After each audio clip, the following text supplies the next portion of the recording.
এটা কি গো? এটা এটা বাঁধাকপি। বাঁধাকপি? হ্যাঁ, কয়বার কমু বাঁধাকপি? কিন্তু আমি তো বাঁধাকপি নিব না, কইলা দাও যদি নিমু। এই কি কও, এটা নামই বাঁধাকপি।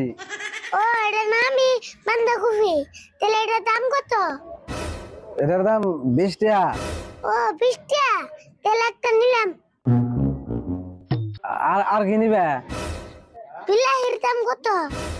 বিলাহি 60 টাকা কেজি। বিলাহি 60 টাকা কেজি, তাহলে পেঁচার দাম কত?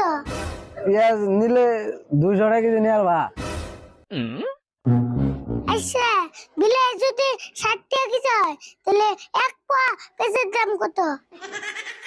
1 কেজি 60 টাকা হলে 1 পোয়ার দাম পেঁয়াজ, তাহলে তো 15 টাকা হয়। 15 টাকা না? তাহলে